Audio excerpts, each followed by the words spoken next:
Bristol. Adventurous, desirable, outward-looking.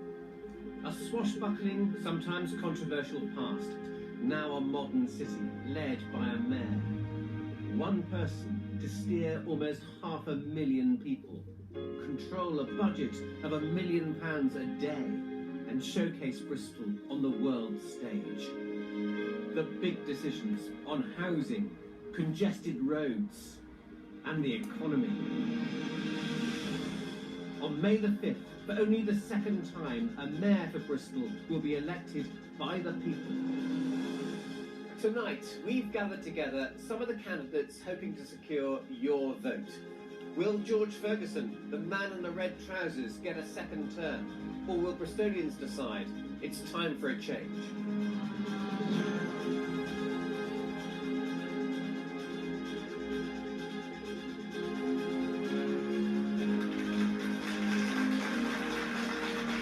Thank you. Good evening and welcome to Bristol Decides. Now, we've come to the Cathedral School in Bristol, just across the road from City Hall, the headquarters of the elected mayor. But who will it be? 6 contenders that will be grilled tonight in front of their friends and political foes. The Bristol Post and BBC Radio Bristol have been gathering the views of their readers and listeners, and they're represented here by the newspaper's editor, Mike Norton, and Emma Britton, who presents the breakfast programme. The first question is from Mike, and it's about transport. Good evening, Mike. Thank you, David. One of the issues that's really animated Bristol Post readers is 20-mile-an-hour speed limits. The debate is polarised with lots of people for and against them. However, the bottom line is that where they can, almost no one drives at 20 miles an hour. The Post has even clocked council vehicles breaking the limit. So, what is the point of 20-mile-an-hour speed limits? What is the point? And he's been out with his speed camera. Well, Kay Barnard, the Lib Dems are the people who brought in the 20-mile-an-hour speed limits initially. Was it a mistake? No, absolutely not. We need 20-mile-an-hour speed limits in residential streets so children can play safely, and in areas where there are a large number of pedestrians, like the city centre. The point was, what is the point if nobody obeys them? Yes, well, we definitely need more enforcement. I mean, if you walk around, I get particularly incensed by the Triangle in Clifton. The cars seem to treat it as a racetrack. So I think we need better enforcement, yeah. There's been 5,500 prosecutions already. You think we need more than that? Well, you have to do it to a level where people begin to understand that breaking the law is not a good idea. And so, yes, I think we do need more. Tony Dyer. I agree. The 20-mile-per-hour zones, I suspect that if you did a similar survey where the speed limit is 30 miles per hour, you'll find that people don't keep to that speed limit either. But people breaking the speed limit is not an excuse to remove that speed limit. The reason why we have a 20-mile-per-hour speed limit is because there is proven evidence to show that it reduces the number of people that are killed and seriously injured. What evidence is that? The evidence is produced by British Medical Journal. It's been done a survey based on London, where it compared the accident rate in zones before and after 20 miles per hour was introduced. Some surveys actually suggest the opposite, so I mean, I'm not quite sure what the truth provide the links to those surveys. I hear people say this all the time, they never ever produce a link to a survey that's actually done independently. Let's go to Charles Lucas. Mr. Lucas. There is no point to the 20 mph beyond safety where it is necessary. And we have long campaigned that 20 miles an hour is needed on narrow residential streets, on safety grounds, and also on outside schools, for example. But if elected, I will repeal the 20 mph limit across Bristol. It is absolutely aiding the clogging up of our streets, and there is no point to it. Why would it aid the clogging up? Because everybody's moving more slowly. Okay. What does UKIP think about this? Well, a blanket 20-mile speed limit is, I agree with Charles, it's not really what we need in this city. I can understand it in certain areas where you've got large concentrations of residential areas outside of schools, hospitals, etc. But as a blanket speed limit, there's not really much point to it. Both the Department of Transport and the Royal Society for the Prevention of Accidents have shown that speed is very, very seldom the cause of accidents. what I would like to have seen is the £2.5 million that has been spent on this to concentrate on actually the accident hotspots around the city and actually concentrate on preventing accidents from happening, not just lowering the speed. Okay, that's from George Ferguson, a £2.3 million project to put all those signs up. Is that good value for money? It's a project I inherited, but I celebrate it. This is about what sort of city we want. We want a safer city. We want a city where children can go to school in greater safety, and that's not just around schools. This is about safe routes to schools. I want a city where people feel much safer on their bikes. I want a city that where we've got cleaner air. This is about making people move around in a more civilized fashion. And ROSPA, by the way, Paul, say you're 7 times more likely to survive an accident if hit by 20 miles an hour than at 30 miles an hour. And this is improving. But people aren't obeying it, are they? No, but they are So going what's the slower. point, was the question. And I lived in the first area that Kay's party brought in, but well before I became mayor, and it works to the extent people go slower. They behave in a better way. They don't, you're right, all keep to 20 miles an hour, but similarly, they weren't all keeping to 30 miles an hour before. Marvin Rees. I think that in certain areas, common sense would say, outside schools, hospitals, care homes, people agree. But I think you're more likely to get people obeying the law if they actually feel they've been included in the city rather than done to in Bristol. So what would That's you do? just a second, Steve, David. It's very important that we actually look at the tone of leadership that's been in Bristol. And there's been a lot of preaching at Bristol, imposing lifestyle change on people without really taking the city with them. It's not leadership if no one's following you. Leadership is about... Surely, Marvin, answer me. Isn't leadership about being brave, about taking decisions rather than always worrying about the next election? Yeah, absolutely. But you mistake leadership with rulership, George. No. I know you brought your crowd along. Would you tell me what you would do then with these 20-mile-an-hour signs? Would you then scrap them? Well, we've got the tiger by the tail, and we've got to look at how much it would cost to make the changes that need to be made. But I think that absolutely in residential zones, outside of schools, working with neighbourhood partnerships, we can talk to communities and businesses about how we manage traffic so that it works for communities, absolutely. But as a city blanket imposition, if we can take it off some of the main routes, then I would be absolutely up for doing that. Why haven't you got a policy now? Why haven't you got a policy? Why can't you give people at home a decision? Because I want to go in and look at the numbers and see how much it would cost. We face some huge dilemmas in Bristol. We have 25% of our children living in poverty. We have 14,000 older people living in areas of deprivation. We have a growing gap between rich and poor, and Bristol is increasingly unequal. To prioritise park driving speeds, as we have in the last 3 years, is an absolute misallocation of attention. Charles Lucas, Can I let him have a say. Let Charles Lucas have a say, we'll go back to Mike. The key here is the question was, that what is the point of 20 miles an hour? And you're hearing that there is no point to it. It is not enforced. Even the Somerset Police said it wasn't going to be enforced. We need to take it off arterial routes. Because there's been 5,000 it's not enforced prosecutions right across the city. But let's go back to Mike, and what would your readers make of that, do you think? I think there's a long way to go before the city wins the hearts and minds of motorists over 20 mile an hour. I mean, some of the candidates are right. It has been enforced on the city, and motorists feel that it's not fair. I want to widen this out to transport generally in Bristol, which is a huge issue. Let's just talk briefly, because it's important, about the residents' parking zones. Which candidates here would remove them or revise them? Nobody. Revise them, yeah. You would. What would you do? Well, it depends what you mean by revised. I think what we need to understand here is that, again, it's another one of those things that have been imposed on the city without much real consultation. Yeah, but I want some answers. Who here would actually remove some of the residents' parking zones? If it was something that the residents wanted, then yes. Okay, Kay. Yeah, the same answer. The ones that were first brought in were brought in initially by the Lib Dems in the 3 central areas, where there was a huge problem with commuters coming in and parking in Kingstone and Redcliffe, and that worked.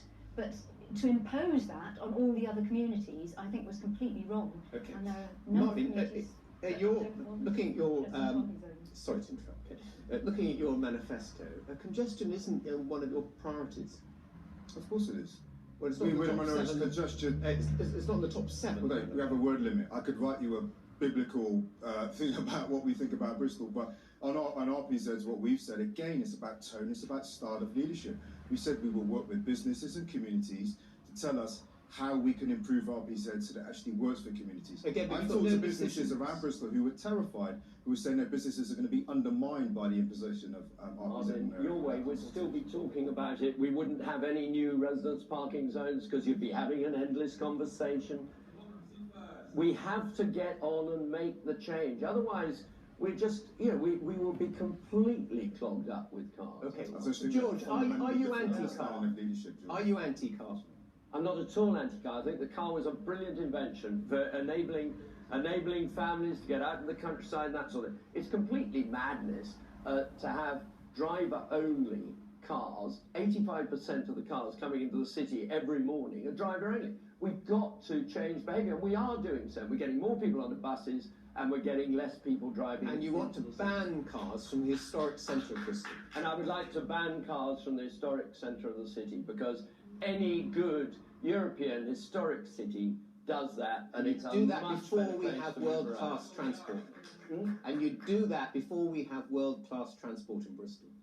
Well, it's chicken and egg. You can't do one without the other. You have to do them. You have to align them. And we are getting better transport. But we've had quick word. Decades of lack of investment in transport. Yeah, thank you, George. Yes. I think I've been asked to speak now for a change.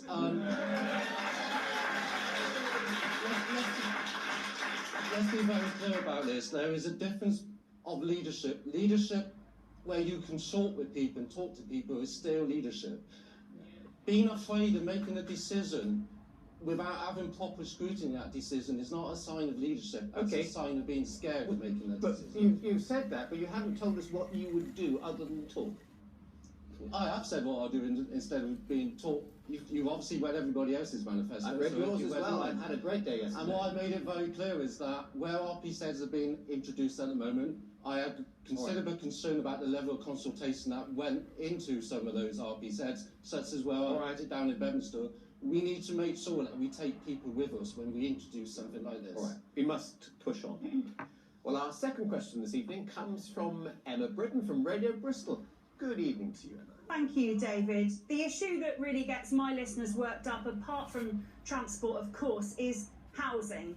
This question comes from Steve in Hillfield. Steve says, thousands are on the housing waiting list. My family's been waiting for 12 years. Steve says, why?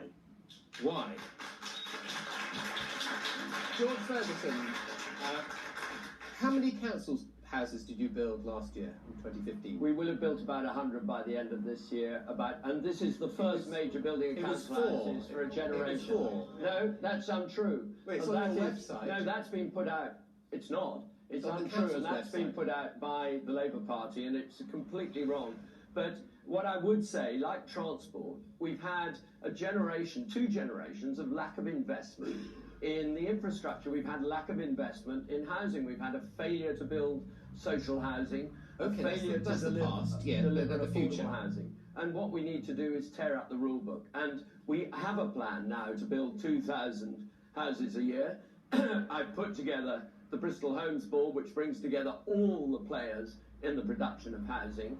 And the devolution deal is the way we will then be able to completely change the way we deliver housing across the city region, because we simply cannot house everybody within the boundaries. You sold off 15 council houses last week. 15. And that was a huge success. Out of 27,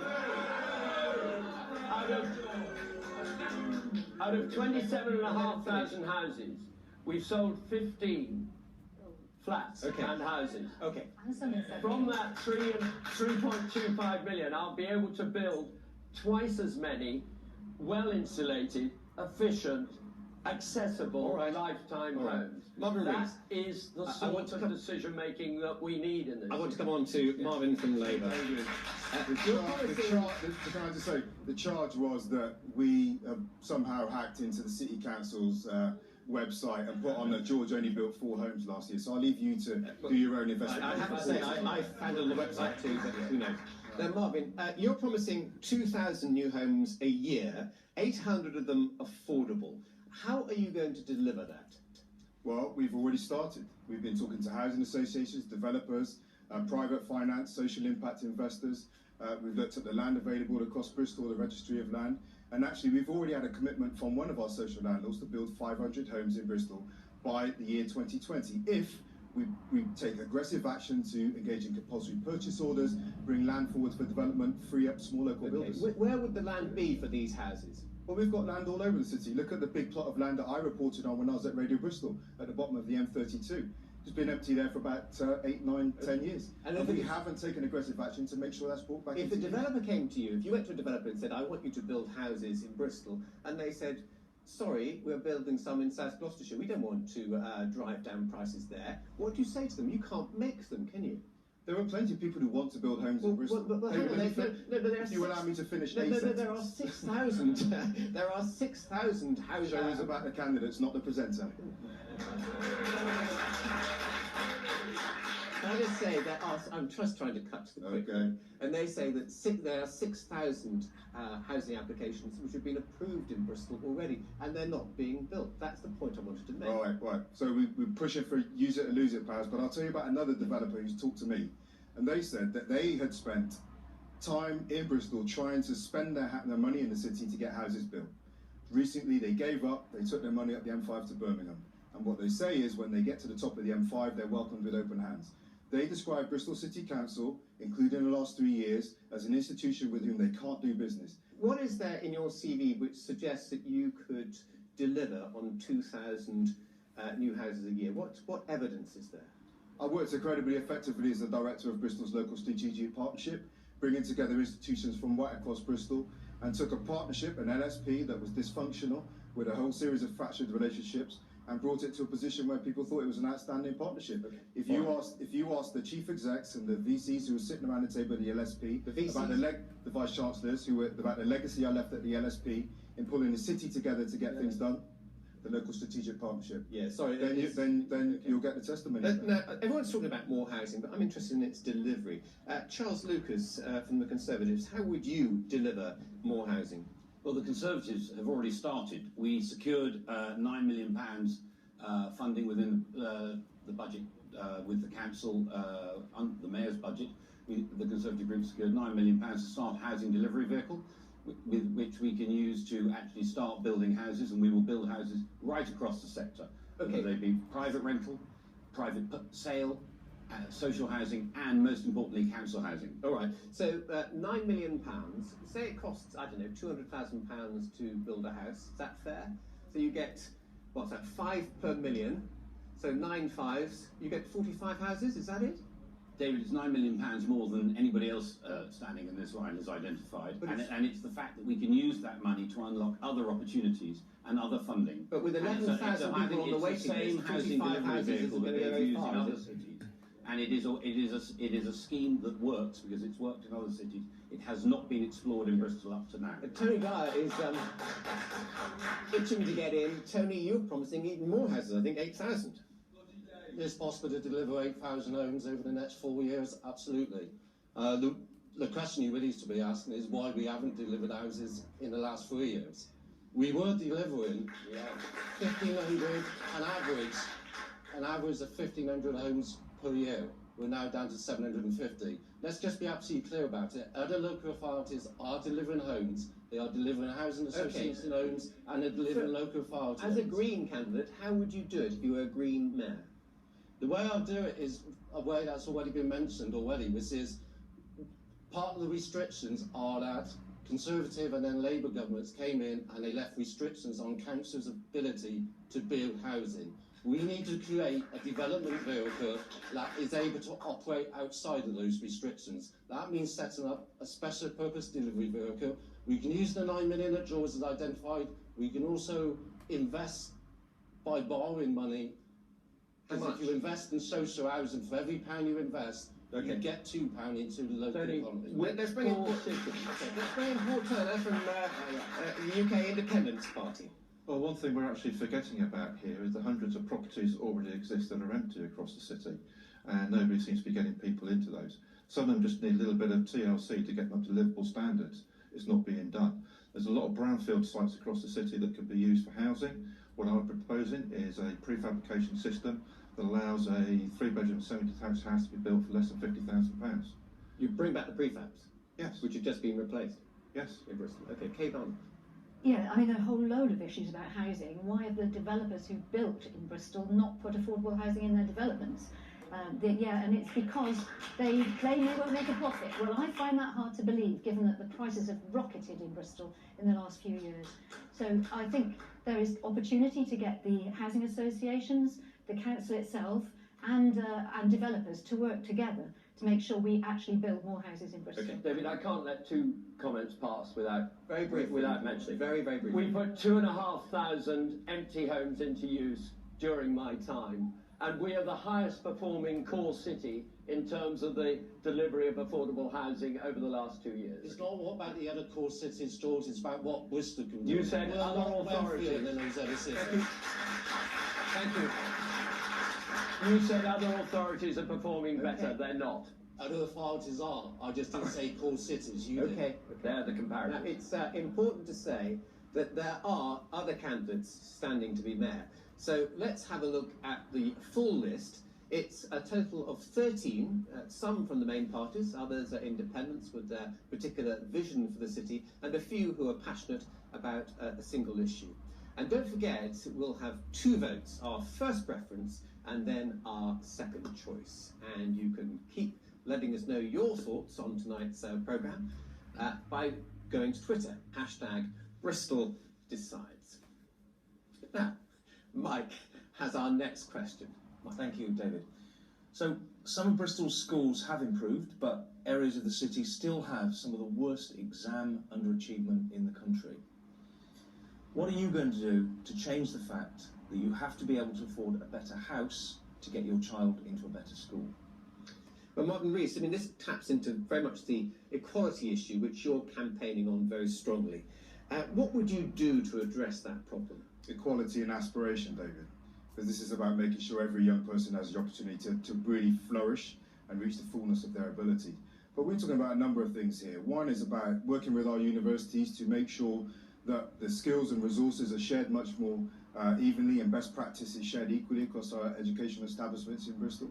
I think we need to look to business. I run a programme for high ability, high aspiration young people in Bristol, and we draw business in to offer mentoring and work experience as well. We have to look at the admissions process to make sure it's much fairer, so we don't end up with concentrations of deprivation of free school meals in some, and affluence in others. And I think too, what we've got to do is, one of my key commitments is to make sure that we invest in the mental health and well-being of all primary age school children. Okay. Academic attainment cannot be separated from the development of well-being and resilience in our children and young people. Okay, but say you've got a school which is in a leafy part of Bristol. Houses there go for about £50,000 more, so that the middle classes can get their children into that nice school. Now, how would you address that? We would try and share resources across our education establishments, but ultimately, as a city, we cannot tackle those inequalities in the education system without addressing the fact that we have very unbalanced communities, and we have areas in Bristol we haven't really spoken about over the last 2 years while we've been celebrating having water slides down Park Street, where we have areas in the top 10% deprived in England, which is an embarrassment to one of the most prosperous regions outside of London. George, it's about sharing resources and making sure that teachers who come to Bristol are equipped to deal with an unequal city and a city increasingly diverse. Okay. Sliders, I think you're talking in Bristol. George Ferguson. I brought together all those involved in education in the city in the Learning City Partnership, which has now been recognised as by UNESCO, the first English city to have that recognition, in order to make sure that we work together, schools, universities, business, in order to be able to focus on the issues in education. The only answer is to make all our schools excellent, so that it stops that issue about people buying education via property. Who else wants to talk on this? Well, yes. It seems to be turning into the Marvin and George hot air show. Sorry. Let's have some Lib Dem hot air. Yeah, sorry. Every child deserves a good education. I mean, it's the thing that everyone agrees with that. Yeah, exactly. Well, academisation hasn't helped, and there's certainly an issue about their recruitment, not recruitment, but the access that kids have to the better schools, and that definitely needs looking at. But more than that, we have to ensure that the teachers in every school are good, and I think that's the critical part. You have to have good teachers to get the children interested. There's also a question of the houses. If people live in poor housing, the kids have no place to do homework, and that's a really difficult issue, and that's something the schools can address. Charles Lucas. To answer your original question directly, and we've heard a great deal of, I would repeat the words hot air from the Mayor and also from Mr Corbyn's candidate, that actually what we need to do is we need to focus on investment. We need to focus on investment in our schools. And the Academies programme that is being imposed across the country is working. Bristol's education standards have started to increase dramatically since academies were introduced in recent years. And everybody will agree that standards are improving. There's a long way to go to give everybody an excellent education, but we are making progress. But isn't it a symptom of the problem, Charles, that people are prepared to pay way over the top for their houses to be next to a school that they want to go to? Of course, but that's why we need to make every school an academy and make every school absolutely the best we possibly can. Okay, Tony Dyer. Most of us have already mentioned that one of the problems with this is emissions policies. I don't see how having more schools that are responsible for their own emission policies is going to make that any better. We need a local education authority to be able to insist that fair emission policies are both adopted and enforced. Paul Tenner. If you're sitting in City Hall as Mayor with all this money and all this power that you would have, what would you do to address education and inequality? What would be your priority? Well, undoubtedly there is inequality, and I think, as Tony has said, that a lot of that is down to admissions. I think it's wrong that schools can actually pick and choose their students, and many of them do it based on wealth. Back to Emma for our next question. It's something that not many of us like to talk about. It's cash money. Emma. Thank you, David. Bristol's budget, like every local authorities in the country, will fall over the next 4 years. So my listeners want to know, what are you going to cut? Not salami slice, what are you going to cut? That is a really difficult question.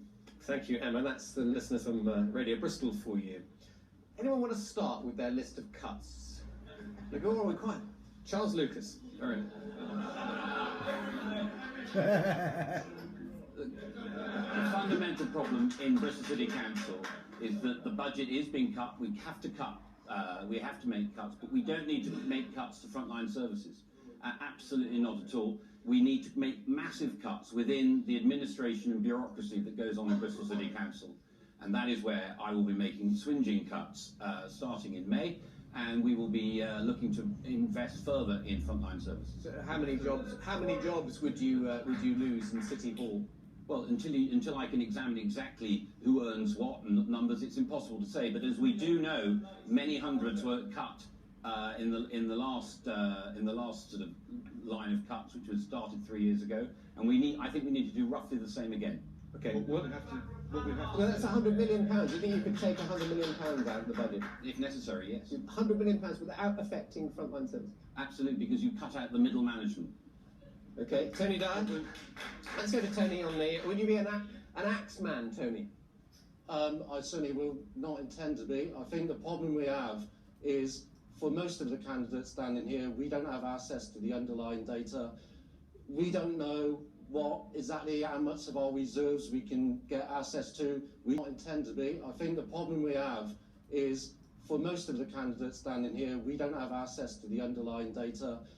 We don't know exactly how much of our reserves we can get access to. We do not know what the ability to borrow prudently is available to us. There are other actions we can look at in terms of prioritising what we're going to look at, and also how we can do more partnership working with other organisations so they take on some of the costs. The problem we are a wealthy city. Sorry, David. We are a wealthy city. There are some very wealthy businesses in this city. They need to contribute as well. Okay. Paul Tenner? I'd very much agree with Tony there again. However, we need to understand that one problem in this city is the prioritisation of funding.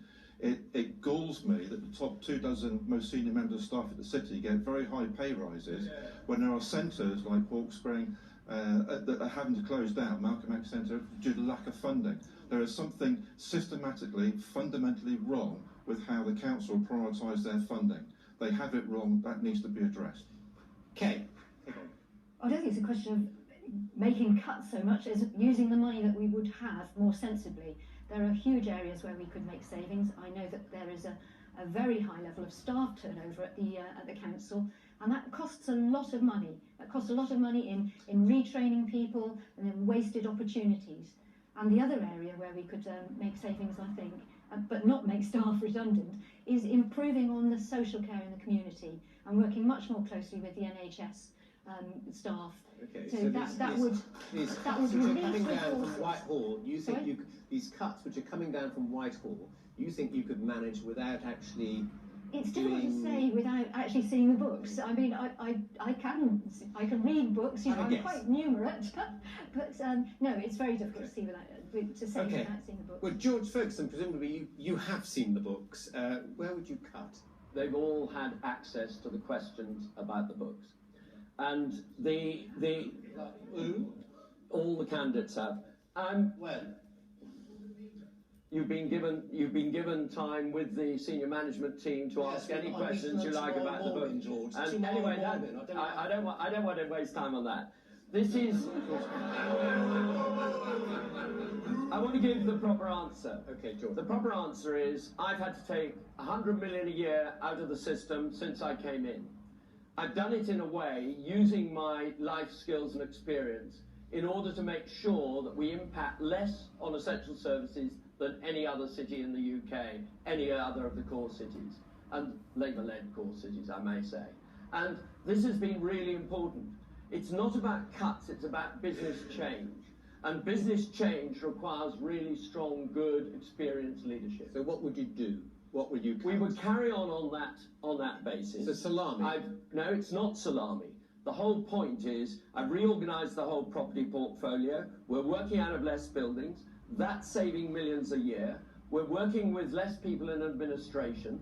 That's saving millions a year. And we have to go on making sure that we use smart systems to reduce our costs of administration. Marvin, That's what we do. Has he convinced you that he could not make significant cuts in the next 4 years?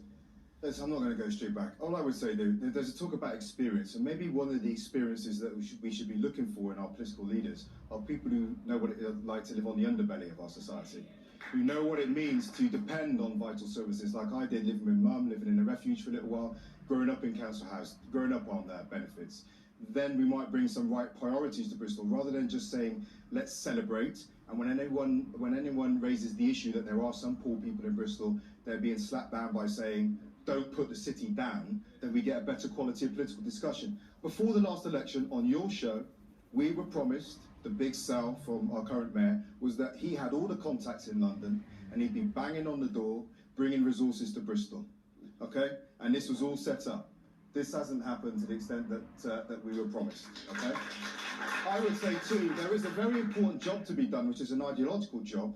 I know we don't like thinking in politics, but there's an ideological job to be done, which is about the narrative around the cuts, that actually cuts are a false economy.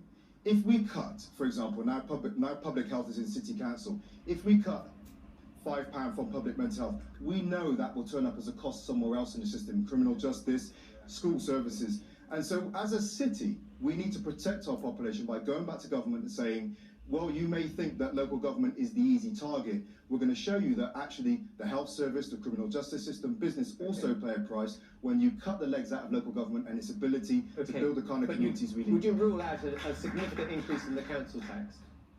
We could have it, well, it depends on what you mean by significant, but I would not rule out an increase in council tax. We've just had to introduce one just so we could cover the cost of adult social care. So above the 4% that it's going up this year? I wouldn't do it from this side of the election, that would be silly, David. Yes and no is great journalism, but it's not good leadership. Okay, thank you. Well, that concludes our main debate, but before we let the candidates go, we just thought we would delve a little deeper with a selection of quick-fire questions.